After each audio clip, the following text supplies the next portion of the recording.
Ici Jérémy de la Crypto Brève, le Bitcoin c'est bien, mais la alt saison dans tout ça. Jetons un petit coup d'œil sur une réflexion que j'ai eue. C'est parti, c'est parti. Jusqu'à preuve du contraire, le Bitcoin est toujours au-dessus des 100 000 $. On ira le voir un petit peu plus en détail juste après. Regarde-moi cette tête de Donald Trump là. Bon. Ce qui nous intéresse dans un premier temps, c'est la saison des altcoins. Quand est-ce qu'elle va arriver? Est-ce qu'elle va arriver? C'est la question que tout le monde se pose. Actuellement, si tu regardes la Bitcoin dominance, tu peux voir que, mine de rien, on a fait un beau push vers le bas, un beau push vers le sud. On est passé des 65,5% approximativement à 62% au plus bas. Donc la dominance de Bitcoin, elle a pris un coup. Mais qu'est-ce qui nous manque réellement sur le marché pour avoir une explosion sur les altcoins et du coup une correction comme on l'avait eu dans le passé, tu vois, où on part en ligne droite, direction les enfers sur cette charte-là, où on va atteindre des zones comme les 40%. Eh bien le maître mot dans un premier temps, c'est la liquidité. Comme tu peux le voir avec cette charte qui correspond aux stablecoins, tu vois, qui sont imprimés dans les marchés. Donc c'est l'addition de l'USDT, l'USDC et le DAI. Comme tu peux le constater, on a eu depuis janvier 30 milliards de dollars qui ont été injectés sur le marché de la crypto-monnaie en général. Tandis qu'en 2021, lorsqu'on a eu la Bitcoin dominance qui a craqué, qui a complètement cédé, on a eu un afflux massif. Si tu te positionnes à peu près au 31 mars jusqu'au 18 mai, on a eu approximativement, tu vois, 56 milliards jusqu'aux 91 milliards, ça fait 30 milliards de dollars. Si tu te places à l'époque sur la charte Other et que tu regardes lorsque la Bitcoin dominance a commencé à céder vers le bas, on était aux alentours des 175 milliards de market cap. Donc si tu compares le market cap avant que la Bitcoin dominance ne cède à l'époque où on avait eu l'alcool season, autrement dit, donc en mars 2021, et que tu le compares à celui-ci, celui qu'on a actuellement, les 243 milliards, on a simplement 38% de plus de market cap qui est alloué à Other actuellement. Donc oui, le bateau est plus lourd, oui, il y a plus d'inertie, mais on n'est pas non plus sur le double de market cap, le triple, le quadruple, tu vois. On n'a que 30% de plus. Bon, ça c'est la première chose. La seconde chose, c'est concernant le Total 2, qui te met Ethereum finalement dans l'équation, parce que Ethereum, c'est lui, tu vois, qui a déclenché cet afflux massif de liquidités qui sont rentrés dans les altcoins, qui nous a fait extrêmement plaisir, parce qu'il faut quand même se le rappeler, si on a beaucoup moins performé pendant ce cycle sur les altcoins que sur les autres cycles, c'est parce qu'Ethereum n'était pas avec nous. Bon, pour l'instant, il semblerait qu'il commence à reprendre de l'énergie, donc ça c'est un très bon point. Mais regarde, un petit instant, pour que le Total 2 atteigne son ATH, du coup aux alentours des 1,65, voire non un petit peu plus même, 1,68, actuellement on a 1,23, il nous manque 400 milliards de market cap, on arrondit à 400 milliards. Ok, donc retiens bien ce 400 milliards. Ceci étant dit, si tu regardes du coup la charte du market cap d'Ethereum, tu regardes une augmentation de 87%, ça t'amènerait où? Ça te ramènerait à l'ATH d'Ethereum. Jusque-là, il n'y a pas de souci. Bon, ça ferait une augmentation de 272 milliards de dollars. 272 milliards de dollars. Et je te rappelle que pour voir le Total 2 atteindre son ATH de 2021, on a besoin de 400 milliards. Donc tu vois, il manquerait encore 100 milliards, mais déjà rien qu'à lui seul, Ethereum apporterait le 3/4 de la liquidité dont on a besoin. Donc c'est vraiment pas quelque chose d'impossible selon moi. Donc voilà, je voulais te partager cette petite réflexion pour essayer de relativiser sur la situation. Quand on parle de centaines de milliards, c'est vrai qu'on n'a pas l'habitude de toucher ce genre de chiffres. Dans un premier temps, on parle de market cap, on parle pas de liquidité. Et dans un second temps, ça peut aller extrêmement vite et le passé nous l'a prouvé. Ensuite, si on continue avec le S&P 500 et le comportement qu'il est en train de faire, cette remontada, cette espèce de V-bottom qu'on a depuis maintenant des dizaines d'années, il semblerait bel et bien que ce soit le cas. Finalement, les tarifs douaniers de Donald Trump, ça a été plus de peur que de mal. On est quasiment au sommet historique sur le S&P 500, donc il nous manque approximativement, tu vois, 3%, 3% pour retoucher le sommet historique avant que Donald Trump il nous casse les pieds. Bon, ceci étant dit, ce que je voulais te mettre en perspective, c'est regarde le comportement du Bitcoin lorsque dans l'histoire on a eu le S&P 500 qui a craché complètement et qui est remonté en flèche avec un V-bottom. Dans l'histoire, bon, le premier, c'est en mars 2025. Là, il semblerait bel et bien que le Bitcoin soit en train de monter. Très bien. Le second, on peut dire, il est ici. Lorsque le S&P 500 a commencé à repartir, regarde ce qui s'est passé derrière. Le Bitcoin, on est passé des 25 000 dollars et on a atteint en quelques semaines les 47 000 dollars. Il y avait un narratif, il y avait les ETF de Bitcoin, mais bon, de la même manière, pendant le Covid, voilà, tu connais l'histoire, hein, on a eu un gros V-bottom sur le S&P 500 et direct, le Bitcoin, il est passé des 5 000 dollars et il a atteint les 65 000 dollars. Bon, on avait d'autres facteurs qui rentraient en compte comme l'ajout massif de liquidité par la Fed, mais là, par exemple, tu vois, en 2018, ensuite, on n'avait pas la Fed qui est intervenue. Ah bon, on a eu de la liquidité qui est arrivée du côté de l'Europe, si je dis pas de bêtises. Peu importe, on a eu un V-bottom. Là, pour l'instant, en plus, il semblerait que ce soit la Chine qui commence à imprimer. On en a déjà parlé, mais bon, bref. On a eu un gros V-bottom, là, tu vois, qui est apparu en décembre 2018, là. Hop. Et puis, dès que le S&P 500 a commencé à venir titiller son ATH aux alentours des 2900$, on l'avait même pas encore dépassé, le Bitcoin, ben ça y est, il était parti. Il avait commencé son bull, il était passé des 3400$ et il avait atteint les 13 700$. Ce qui est vraiment curieux de constater, c'est qu'à chaque fois que le S&P 500 il part en biburine complète, où on fait un V-bottom, on va dans les enfers, lorsqu'il se relève, il y a un engouement qui se passe pour le Bitcoin. Il y a un engouement qui se passe pour le Bitcoin. Et donc, je trouve ça plutôt encourageant avec la charte qu'on est en train de voir actuellement, où on a le S&P 500 qui semble vouloir atteindre de nouveau son ATH. Concernant les ETF de Bitcoin, ce qu'on peut constater, c'est que pour le coup, on n'a pas d'inflow et on a eu de l'outflow. Et ça ne me plaît pas beaucoup. Parce que, comme tu peux le voir avec cette charte qui te montre les ETF de Bitcoin sur 30 jours, comme tu peux le constater, on avait dit que voilà, c'était intéressant parce qu'on commençait à avoir des W, tu vois, jusqu'au 22 avril là, on avait eu une explosion finalement des inflows des ETF Bitcoin. Et suite à ça, on a fait encore un gros inflow vis-à-vis des ETF de Bitcoin, mais on était en dessous du sommet qu'on avait eu précédemment en fin avril. Et là, petit à petit, tu peux voir, hein, c'est vraiment flagrant, qu'on a une diminution de la liquidité entrante via les ETF de Bitcoin. En plus de quoi, on est en train de faire une tendance où on a des hauts qui sont de plus en plus bas et on a des bottoms qui sont de plus en plus bas. Tu vois, par exemple, là, le 30 avril, on a eu moins 56 millions de dollars. Le 6 mai, on a eu moins 85 millions de dollars.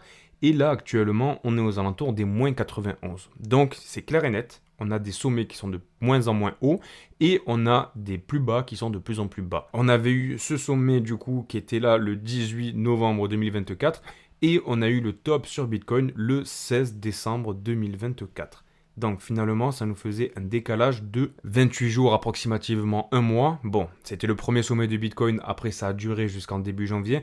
Le véritable sommet sur Bitcoin, c'était le 22 janvier. Mais bon, là actuellement, si on décale de 30 jours finalement le sommet qu'on a eu aux alentours du 21 avril, ça nous amène le 19 mai, donc dans maintenant 4 jours. Donc le 19 mai, c'est lundi prochain.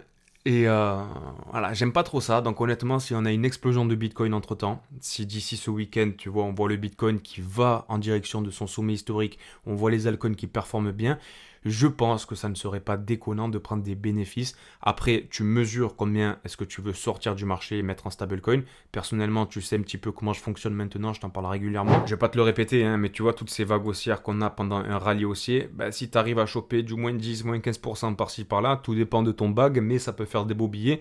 Et enfin, voilà, je pense que c'est pas négligeable. En tout cas, on va se tenir au courant. Donc si t'es pas abonné, je t'invite à le faire.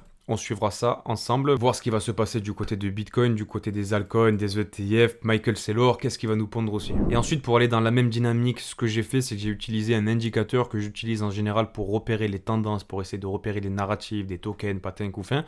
J'ai tapé Bitcoin tout simplement. Et en fait, ça va un petit peu dans le même sens de ce que je viens de te dire concernant les ETF de Bitcoin et l'inflow qu'on peut avoir via ces produits financiers. Ce que tu peux voir sous tes yeux, là, finalement, c'est l'histogramme qui correspond à la fréquence d'apparition de Bitcoin via Twitter.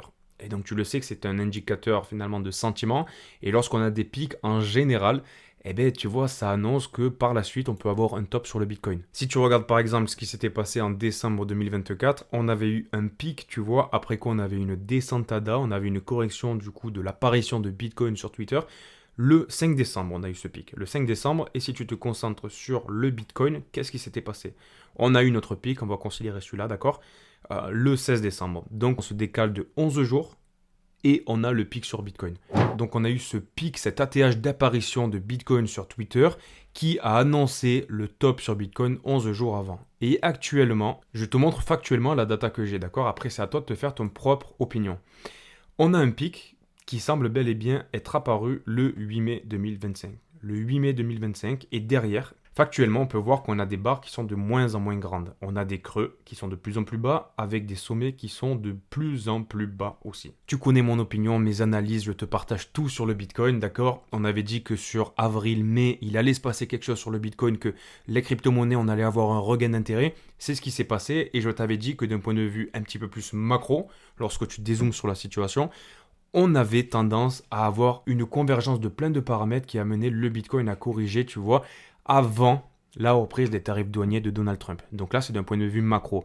Mais d'un point de vue un peu plus court terme, ce que tu peux constater là, c'est que je t'ai montré deux paramètres qui finalement te disent que ça commence peut-être à surchauffer, peut-être qu'on a un petit peu moins d'intérêt, peut-être qu'on parle des vagues haussières, peut-être qu'on parle d'une vague haussière, tu vois que derrière on va avoir une explosion sur cet indicateur et qu'on va voir le Bitcoin qui apparaît encore plus, notamment si on dépasse l'ancien ATH de Bitcoin, c'est pas impossible, d'accord? Mais si on ne dépasse pas l'ancien ATH et qu'on reste dans ce range, tu vois, juste en dessous des 106 000 $, 108 000 $, eh bien ces deux indicateurs, ils convergent vers le fait qu'on pourrait avoir une petite correction sur les supports dont on a parlé juste hier. Et donc pour le coup, si on calque finalement la latence qu'on a eue sur cet indicateur en janvier dernier, ce qu'on peut constater, c'est que du coup le pic était le 8 mai, ça nous amène 11 jours plus tard, le 19 mai 2025. Et c'est plutôt curieux parce que ce 19 mai, ça tombe lundi prochain et ça correspond bien aussi avec le renversement de tendance qu'on a vis-à-vis de l'inflow sur les ETF de Bitcoin. Bon, et maintenant, cet indicateur qu'on regarde régulièrement, qui est en divergence avec ce que je viens de te dire précédemment, mais qui est un petit peu plus long terme finalement, cet indicateur-là,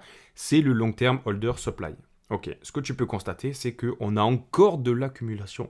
Depuis hier, on est passé des 15 300 000 bitcoins accumulés par les long term holders et on est aux alentours des 15 400 000. Donc on a pris 100 000 nouveaux bitcoins en une seule journée. Donc ça, c'est complètement massif. Et ça t'amène à penser que le cycle n'est pas terminé. Parce que tu le sais, lorsqu'on commence à avoir un transfert des long-term holders vers les nouveaux qui rentrent dans le marché de la crypto-monnaie, on a cette charte dans un premier temps qui fait un petit plateau, qui se stabilise, et lorsqu'on vient péter vers le bas, on a le chronomètre qui s'allume, on a approximativement une bonne trentaine de jours. Bon, mais ça c'est un raisonnement qu'on a à moyen terme, parce que comme tu peux le constater, lorsqu'on avait eu l'accumulation de Bitcoin par les long-term holders, qui avait débuté le 26 juillet approximativement.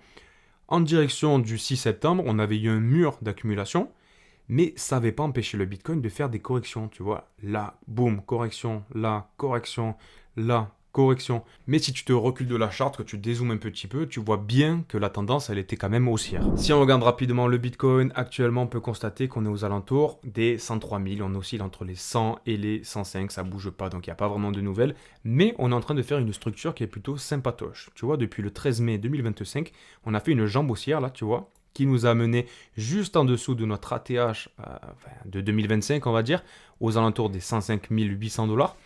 Et on est en train de faire un petit canal baissier là, un petit canal baissier.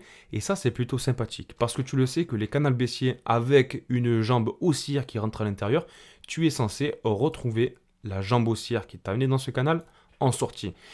Et ça pourrait nous amener à retrouver notre précédent ATH, ou du moins venir s'y confronter. Juste avant, j'ai oublié de te faire un petit point sur les annonces économiques qu'il faut suivre. Aujourd'hui à 14h30, on a les inscriptions hebdomadaires au chômage.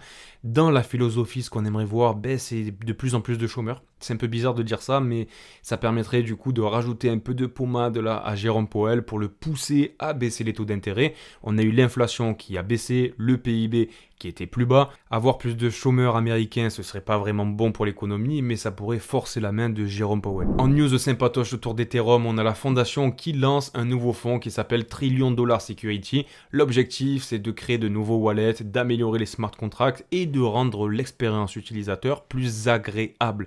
Ça, c'est un bon point pour l'adoption de la crypto-monnaie. Tu l'as compris. Ensuite, petit rappel concernant la tombola de la crypto brève qui est financée par ZoomX, que je remercie. Si tu veux y participer, il y a Gibert, le précédent, qui a gagné ses 100 balles. D'ailleurs, tu vas le recevoir jeudi. Rien de plus simple. Sur ma vidéo, déjà, tu laisses un petit like. Et puis ensuite, le premier lien en description, tu cliques dessus et tu arrives sur cette page où tu as ma tête de calamar juste à gauche. Tu cliques dessus et tu vas voir que tu vas arriver sur une petite roue de la fortune très sympathique que tu peux venir tirer tous les jours. C'est gratuit, d'accord? C'est pendant 17 jours, tu peux gagner des cadeaux, tu peux gagner la liquidité des bitcoins, du Shiba Inu, du PP que tu peux vendre directement. En tout cas, moi, c'est ce que je fais quand je gagne tous mes petits jetons tous les jours. Tu peux aussi gagner des places pour assister à la Formule 1 dans les loges parce que ZoomX, du coup, il sponsorise une écurie de Formule 1 qui est As F1.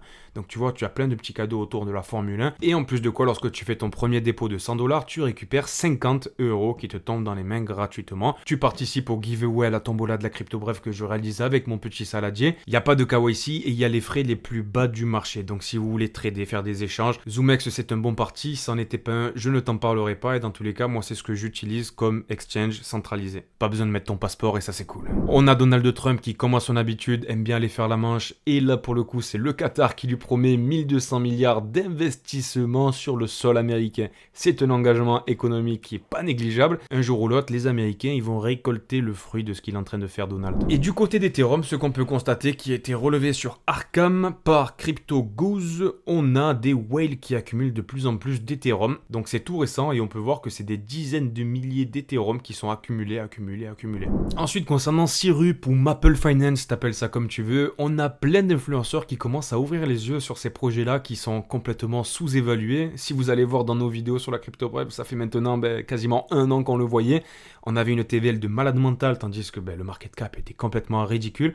Là, voilà, tout le monde ouvre les yeux parce que maintenant, on a 1,7 milliard de dollars de TVL pour un token de Syrup qui est capitalisé à 300 millions de dollars. Là où finalement Ondo Finance a, je crois, une TVL de 1 milliard de dollars, en revanche, il a une FDV de 10 milliards de dollars. On apprécie pas mal Maple Finance sur la crypto brève et il y a de plus en plus d'investisseurs qui commencent à s'y intéresser. Avant de passer à une autre vidéo et d'arrêter celle-ci, n'oublie pas de me mettre un like et à t'abonner si tu ne l'es pas déjà, c'est extrêmement important pour moi, ça m'aide à me développer. On se retrouve demain dans tous les cas, 5h du matin, prends soin de toi, bisous, ciao ciao.